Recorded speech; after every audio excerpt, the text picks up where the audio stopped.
러시아와 우크라이나의 전쟁 여파로 국제 유가가 요동을 쳤는데요. 또 다른 기름값 파동 우려가 일고 있습니다. 인도네시아가 이달 말부터 파묘 수출에 문을 걸어 잠그면서 먹거리 물가에 초비상이 걸린 건데요. 오늘 이 시간 이인철 참 좋은 경제연구소장과 함께 경제 상황 자세하게 진단해 보도록 하겠습니다. 어서 오시죠. 어서 오십시오. 이 파묘라는 게 익숙지가 않습니다. 이게 또 어디에 쓰이고 우리나라의 경우에는 어느 정도 사용을 하고 있는지 먼저 설명해 주시죠. 그렇습니다. 인도네시아 가보셨어요? 아니요, 안 가봤습니다. 인도 가보셨어요? 네. 네, 발리 가보셨군요. 그 파뮤가 도대체 뭐길래 대란 조짐이냐? 지금 파뮤라는 이제 열매, 네. 나무 열매에서 축출한 식물성 기름이에요. 굉장히 고급진 기름인데 당연히 이제 식용유 만드는데 기름이니까 사용이 되겠죠. 그런데 용도가 참으로 다양합니다. 화장품, 세제, 바이오 디젤 원료까지 다용도로 사용이 되고 있다라는 건데 문제는 세계 파묘 공급의 절반 이상을 이제 차지하던 공급하던 인도네시아가 오는 28일부터 전면 수출 중단을 선언한 겁니다. 그 이유를 따져봤더니 나도 죽겠다. 나 먼저 살고 보자라는 건데요. 인도네시아가 자국에서 생산되는 파묘 대부분을 수출용으로 빠져나가니까 네. 오히려 내수 시장에서 식용유 가격이 폭등한 겁니다. 이러자 대통령이 직접 나서서 이제 파묘 중단, 수출 중단 카드를 이제 직접 꺼내 들었는데 문제는 우리나라예요. 우리나라가 인도네시안 파묘 수입 의존도가 절반 이상이 넘습니다. 자, 그러다 보니까 물론 국내에서는 파묘를 가정용으로는 사용하지 않습니다. 그런데 지금 라면이나 과자, 빵과 같은 가공식품에 사용이 되고 있고요. 이외에도 지금 화장품이나 세제 원료, 핵심 원료로 사용되고 있어서 이러다가 이들 가격이 줄줄이 다 오르는 거 아니냐라는 우려가 커지고 있습니다. 그럼 어느 정도로 가격 인상을 전망하시나요? 이렇게 해외에서 주로 핵심 원자재를 수입하는 기업들은 대기업이에요. 네. 그러니까 통상 재고를 한 석 달 정도 비축해 놓고 있습니다. 다행히 석 달 이전에 이런 파묘 수출 중단이 끝나면 좋겠지만 이게 장기화되면 문제가 될 수 있는데요. 당장은 뭐 차질 없습니다만 이 중단 사태가 장기화될 경우 가격은 타이밍의 문제일 뿐 인상이 불가피하다라고 보고 있는데요.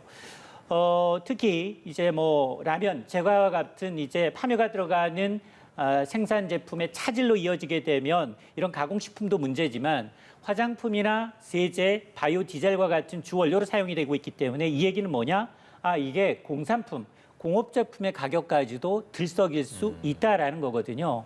실제로 인도네시아가 파묘 수출 중단 발표하자마자 미국의 이제 선물거래소, 상품거래소에서는 식용유 가격이 하루 만에 5% 가까이 올랐는데요. 식용유 많이 올랐잖아요. 그동안 콩, 대두 때문에 올해 거의 한 50% 가까이 올랐어요.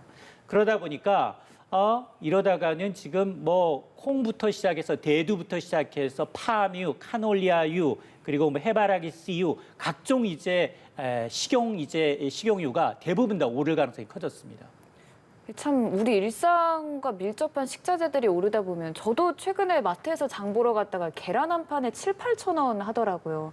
이렇게 식자재들 값이 좀 많이 오르지 않았습니까? 맞습니다. 계란은 지난해부터 올랐어요. 네.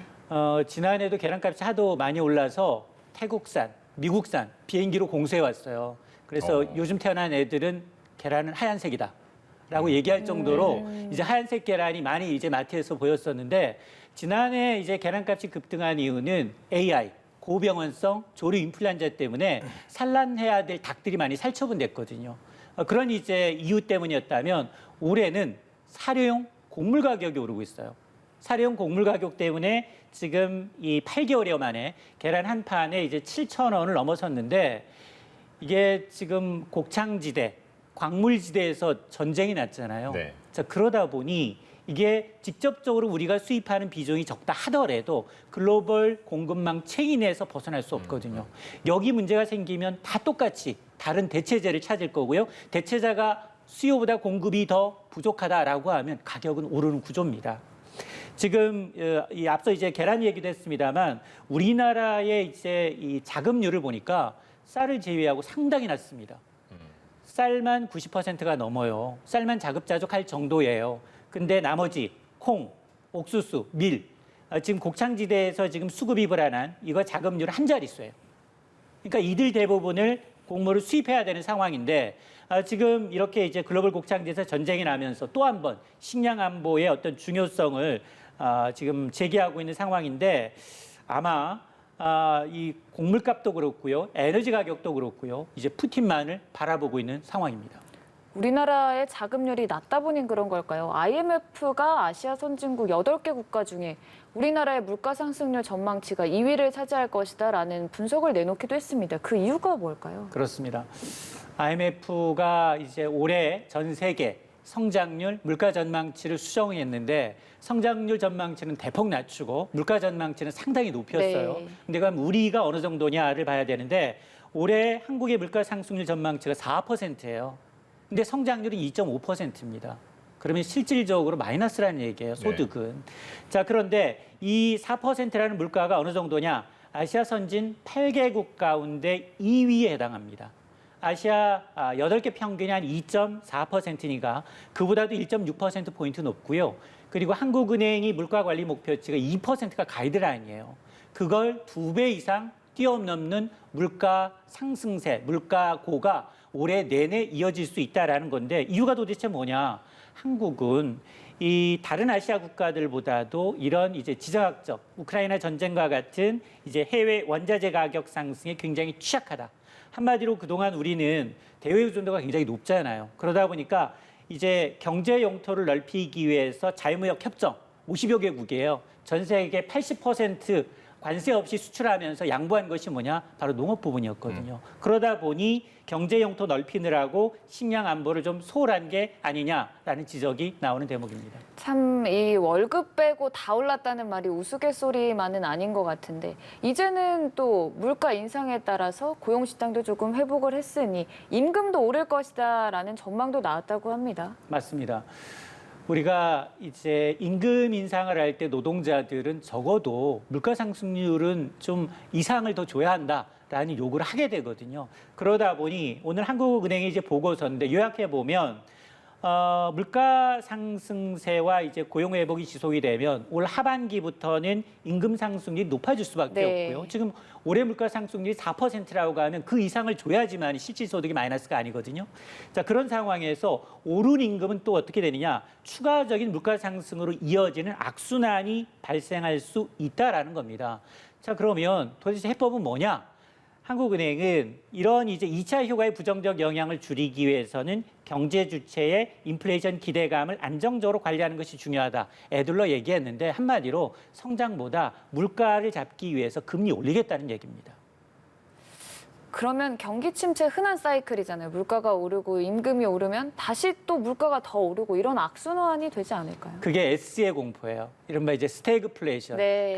굉장히 이제 풀기 어려운 난제 가운데 가장 심한 게 경제 성장은 둔화되고 있는 가운데 물가만 오르는 거예요.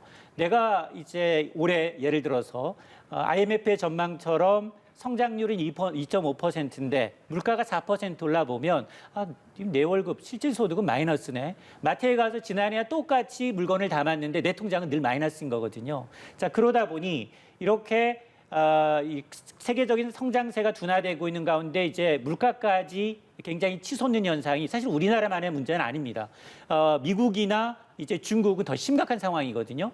자, 그리고 이제 전쟁 당사국인 우크라이나, 러시아의 경우에는 IMF 전망으로는 마이너스 8%, 마이너스 30%가 넘는 굉장히 큰 경제 타격이 우려가 되는데 그럼에도 불구하고 지금 환율이 오르고 있어요. 이 얘기는 이렇게 국제 정세가 불안하게 되면 늘 위기에서 외국인들은 신흥시장에서 돈을 빼서 이제 안전자산인 달러로 회귀하거든요. 그런 과정에서 오늘 원달러 환율이 장중에 1250원 선을 돌파했거든요. 2년여 만에 가장 높고요. 이렇게 되면 이제 외환 당국이 시장에 직접 개입을 한다 하더라도 굉장히 불안해질 수 있습니다. 앞으로도 수입 물가가 더 오를 개연성이 높다. 같은 가격을 주고도 수입할 수 있는 물량이 적을 수밖에 없는 상황이기 때문에 환율도 굉장히 중요한 변수가 되어버렸습니다. 그러다 보니 미국의 중앙은행이 선제적으로 금리 인상을 하려는 모습인데 3월에 0.25%포인트 인상했고 지금 0.75%포인트 추가 인상 가능성이 거론되고 있거든요. 그러게 되면 기준금리에 따라서 시중금리도 오를 거고 대출 받은 사람들 입장에서 조금 와닿는 변화들에 대해서 말씀을 해주시죠. 맞습니다. 푸틴이 먹거리, 에너지 가격 올리고 있다면 파웰은 금융시장을 또 완전히 그 블랙 먼데이 수준으로 만들어 놓고 있는데요. 오늘 이제 코스피가 2,700선, 코스닥은 900선이 무너졌습니다. 원달러 환율이 2년여 만에 최고치를 기록하고 있는 상황인데 파웰이 도대체 뭐라고 얘기를 했길래 파웰은 이제 IMF 연차총회에서 한 얘기가 원론적인 얘기예요. 그동안 똑같은 얘기를 했습니다. 미국의 입장은 지난 3월에 금리를 한 단계 올려서 처음으로 금리를 올렸지만 연내 6차례, 내년까지 10차례 내외로 올린다. 대신에 5월, 다음 달과 6월에는 50베이시스 포인트, 이제 빅스텝이라고 하죠. 큰 폭으로 올려야겠다라는 시그널을 다시 한번 줬습니다. 그런데도 불구하고 알려진 얘기임에도 불구하고 금리 인상을 좀 더 신속하게 하는 게 적절하다라는 이 표현 때문에 금융시장이 요동을 쳤는데요. 근데 더 나아가서 야 6월에 가면 50이 아니야. 75%포인트. 한 계단이 아니라 세 계단을 껑충 뛸 수도 있다라는 이제 전망이 나오고 있거든요. 선물 시장에서 5월에는 0.5, 그리고 6월 말에는 0.75% 인상 가능성을 80%로 반영하고 있거든요.